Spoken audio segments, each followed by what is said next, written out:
Okay, so my household has had the weird flu going around and we're recovered now. My community has had the weird flu that's going around. So I wanted to tell you guys what's working for us because a lot of it was trial and error. That way other moms will have to do less guesswork.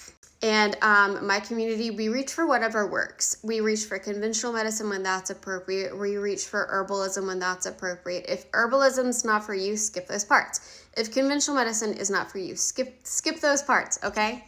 Okay, this illness seems to have 4-ish stages, so I'm going to go over each one. Okay, the first stage is like when you're exposed, your throat is starting to get a little tickly, you start kind of feeling a little down. Okay, so the first one is echinacea and gestifolia. It's not the typical echinacea that you would get from your local herb store. This is narrow leaf coneflower or black Samson echinacea.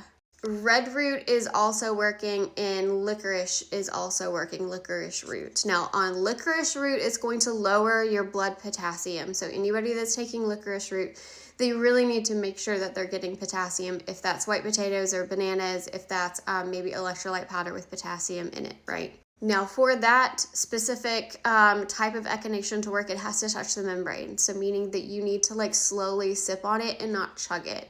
We're not trying to get it into your system. We're having it try to touch the back of your throat. Things like elderberry will also work. I don't like echinacea and elderberry past day 2 because they can cause your immune system to get really hyped up, your interleukin 6 to increase, all that stuff. So I cut them in my household and in the people that ask me for help. I cut them at day 2 because I don't want to potentiate the immune system anymore. Golden seal is also working really well, but also we need that to touch your membranes, okay? So sip on it. Okay, that was first sign of illness, right? So now we're getting into mild illness, if you're mildly sick. Okay, what is working, which is really weird, is ginger, but only if it's fresh, which is really weird. Had someone use fresh ginger slices. They kind of smashed it up and put it in tea. It was super spicy tea, so kids probably won't like it. It's working really well. Ginger that's in tea or maybe that's been powdered and dried is not working at all. It seems to be working not only to stop the virus symptoms like the fever and the malaise, the tiredness and stuff like that, but it's also thinning the mucus out, which is great. But again, it's super spicy.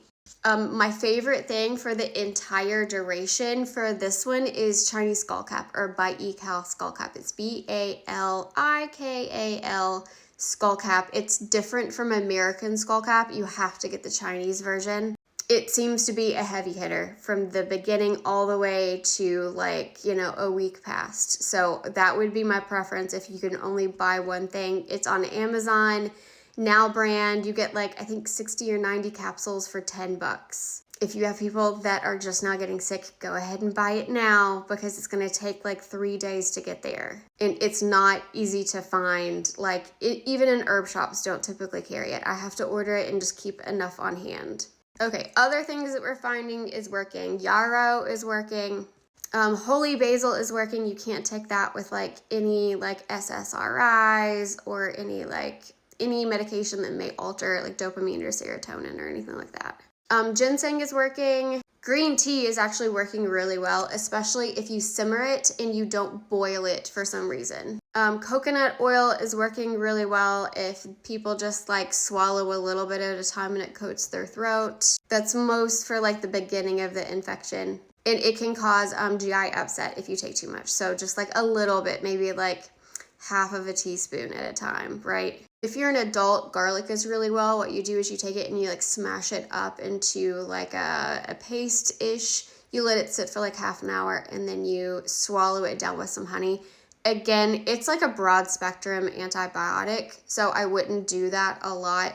That's mostly in the later stages when we're worried you're going to get pneumonia. Mullein is actually working really well. Cat's claw is working really well. Kudzu root is working really well. Kudzu is the plant that's taking over the entire South. So you should have some close to you if you're in the South. Okay, so now getting into a pretty severe infection. Obviously Tamiflu at the first sign of illness is working really well for this still. So that's obviously always an option. Go get that Tamiflu if you feel like you need to. It may cause some like neuropsych manifestations in small children. These tend to look like, from what I've seen, they look like night terrors. And the kids don't really realize that they're having them. And then once they go away, they don't remember them. So they're mostly just distressing to the parent if you don't want to have to deal with that. Chinese skullcap seems to be as effective as Tamiflu. I don't have any studies on this. This is just what I'm seeing in the people that I know that are taking it. Okay, so like moderate to severe infection. Chinese skullcap, Isaias, licorice root is working really well. Again, replace potassium. Rhodiola, bone set. Yerba Santa is working. I'm reading off of the list of notes I took. In pleurisy root, it is orange milkweed, the root of that plant. The scientific name for that plant is Asclepias tuberosa. Okay, so for the last stage of the illness, especially children are starting to get really bad muscle pain. For this, just getting the viral load down seems to work really well. So Chinese skullcap again. Make sure that the muscle pain is due to the virus and not due to low potassium if you're giving them licorice root. One thing that I've noticed, that if people are like, they've been sick for a while and they just can't kick the end of it, biofilm busters are working really well. Now, those are a little tricky if you don't consume them very frequently, because biofilms are responsible for, are involved in 70 to 80% of all of the infections you have in your body. You can Google that. It's like a well-known fact. We don't typically give biofilm busters in the United States. And I'm sure you have a bunch of junk living in your biofilms. So if you don't take biofilm busters and you're going to start, you need to start so low and then slowly increase the amount of biofilm busters that you take. True pine needles. There are a couple pine trees that are not true pine trees, but true pine trees. The needles of those that are green, if you throw them in a tea and simmer it, don't boil it, those seem to be fantastic biofilm busters. We have a lot of studies that say that there are biofilm busters. Again, you need to just use a little bit. Don't mix this in with your regular tea. Make a separate tea out of this and just add like a teaspoon at a time. We don't want to release all of the Kraken at once, okay? So we need to slowly increase the amount of biofilm busters. If people start sliding backwards, they start getting sicker, especially if they start getting what we would call a Herzenheimer reaction, so hives or a rash or something. It's a full stop. You just stop, okay? If they're allergic to pine, obviously don't use them, right? I typically will use biofilm busters with myself every couple months. I'll just make a tea. That way I'm kind of like caught up and I don't have to stress about busting too much at once if I get sick. But it seemed to help really, really well. With kids that have the muscle pain, they may need to go to the hospital just to get checked. You need to make sure that their creatine kinase is staying within the range that's acceptable. You need to make sure that their kidney function is staying within the range that is acceptable. You need to make sure that they are consuming enough fluids. We are not against conventional medicine. We like it. We use it when we need to use it. Okay, so if you need to take your kid in because they have muscle pain that's maybe too long, please do it. Don't ignore that because you don't like conventional medicine. There is a risk at about 7 to 10 days in of pneumonia. Now, in the few people that I know that were sliding backwards, so their fever went away, their symptoms were getting better, and then suddenly they developed a fever again, and they developed like a really productive cough that hurt when they coughed.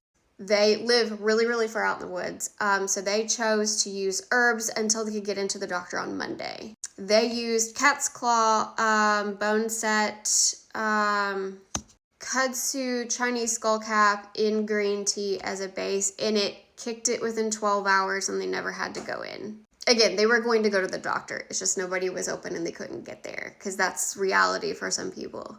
And it wasn't like emergency room time, although we were watching for that. And if we would have went, right, they would have went, not my kid. Again, none of this is medical information. This is just what I am seeing is working. And then really quick, generally with teas, you want to simmer them. You don't want to boil them. Sometimes with medicinal compounds, they're inactivated by boiling. So always simmer your teas. And then vitamin C is working really well. It needs to be sodium ascorbate or ascorbic acid, not calcium based. And Epsom salt baths are fantastic for this. Make sure you're checking with your pediatrician.